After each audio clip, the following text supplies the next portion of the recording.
Hello friends, and welcome to the Origins of Religion 3.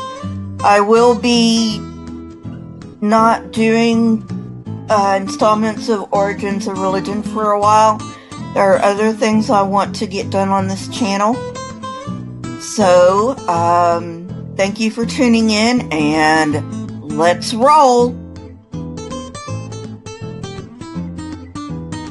Evidence suggests that innate cognitive underpinnings, along with cultural evolution, has selected for the development of beliefs and moralizing deities who promote pro-social relationships among non-kin. Larger, more complex societies are more likely to believe in deities preoccupied with morality. These findings suggest that religion has not always been about moralizing gods, and that modern religions evolved to link the pro-social with the supernatural.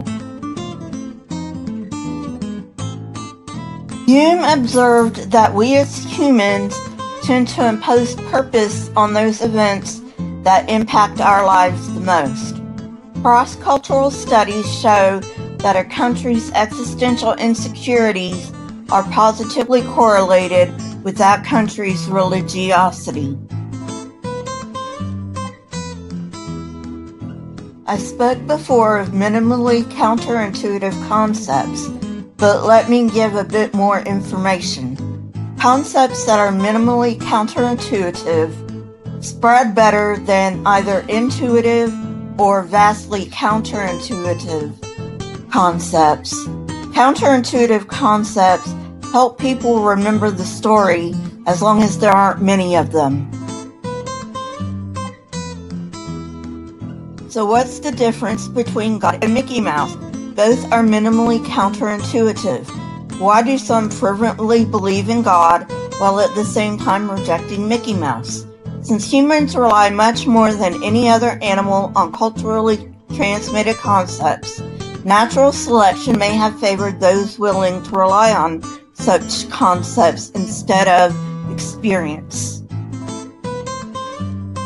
When children learn by observation, they tend to follow even unnecessary steps.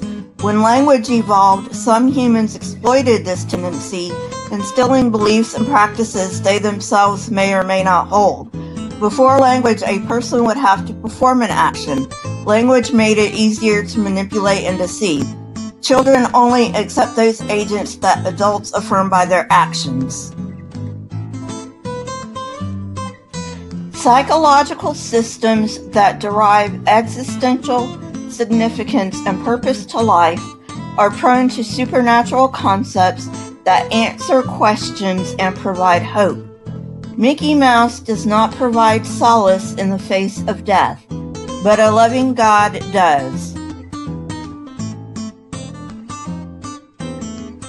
Costly rituals may have evolved in part to persuade learners of the commitment of those they hold in esteem. In this way, ritual sacrifice can sustain counterintuitive beliefs that are not maintained through cultural evolution. On the other hand, nobody in the community demonstrates deep commitment to fairy tales.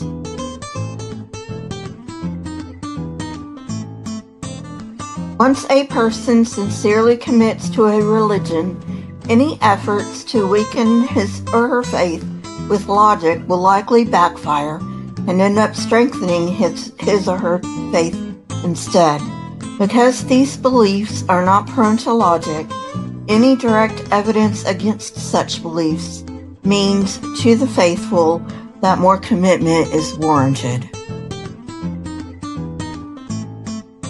Trust will then often broaden to more mundane beliefs because people are more apt to emulate someone with a proven track record in one area of life.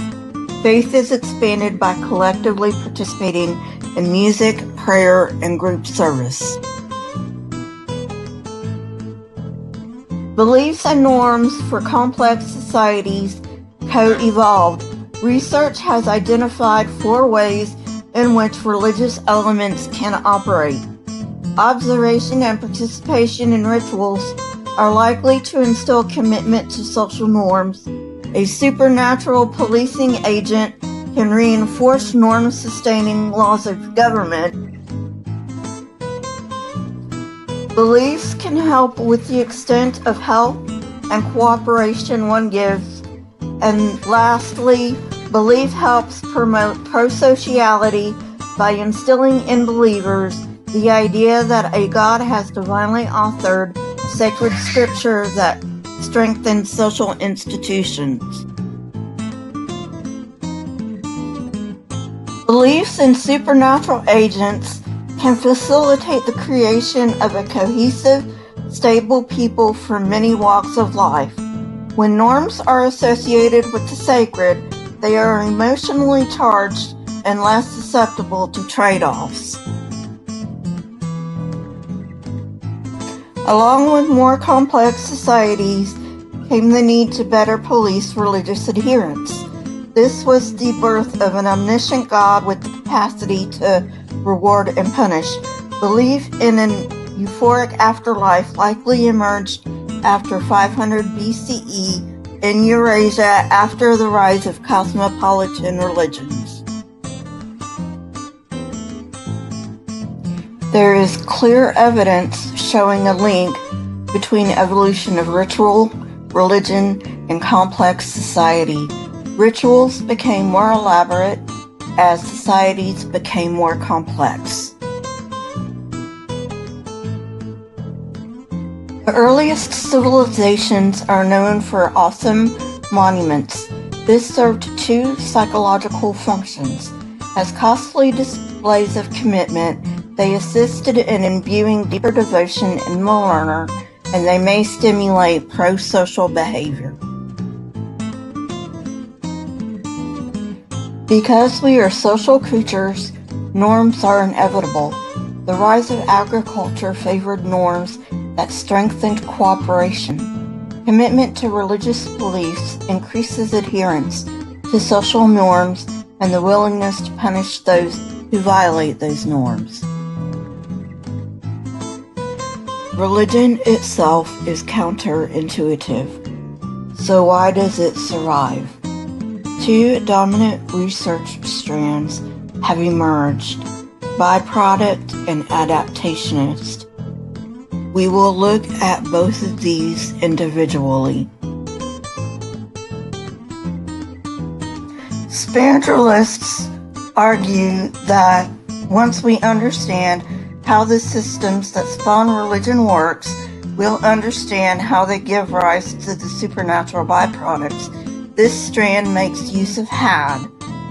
The reward of better accuracy did not justify the expense of a more discriminating agency detective device. In this approach, evolution didn't select for religiosity. It is merely an after effect. However, this raises another question. Why are the gods always perceived as non-human-like? Pascal Boyer started on this question at about the same time Guthrie was working on his model. Boyer's view is that we have innate inference capacities, and thus it is biological in origin, not cultural. Importantly, he doesn't believe that religiosity springs from one cognitive domain, like the had. To him, minimally counterintuitive concepts are the key to religion. We are more likely to talk of these concepts. Shouldn't vastly counterintuitive concepts be more memorable? According to Boyer, the answer is no, because we cannot mentally represent such an entity, nor would we be able to remember all of the counterintuitive qualities. As violations of intuition accumulate, we are less able to accept the theology. Barrett and Keel found that religious devotees anthropomorphized the gods far more than the theology they ascribed to. These results have been duplicated several times, showing that devotees depart from sanctioned theology. Fourier and Barrett's minimally counterintuitive agents patches a hole in the hat explanation. We never envisioned the supernatural as natural. If hat alone explained religion, we should believe that ordinary people run the universe, which is not true from the religious point of view. One of the very few universal rules in human culture is that religious thought always centers around the supernatural. The violation of natural laws is what gives the supernatural its distinctiveness.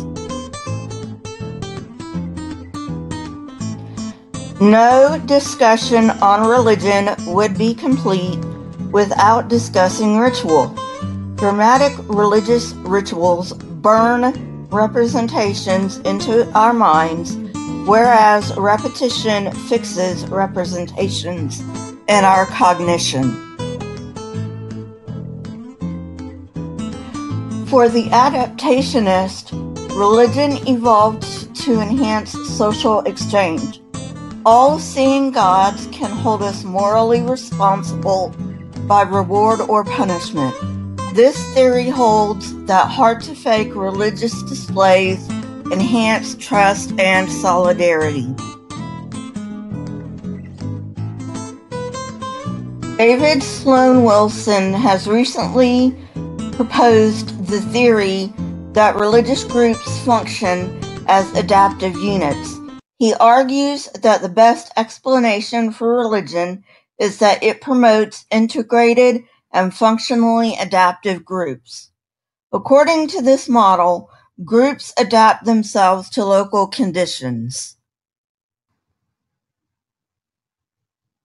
As always, source links are in the description. Next week I will be covering theory of mind. It doesn't really have anything to do with religion, but it does have to do with the study of religion, and so I do need to cover it. Until next time, stay curious and never be afraid.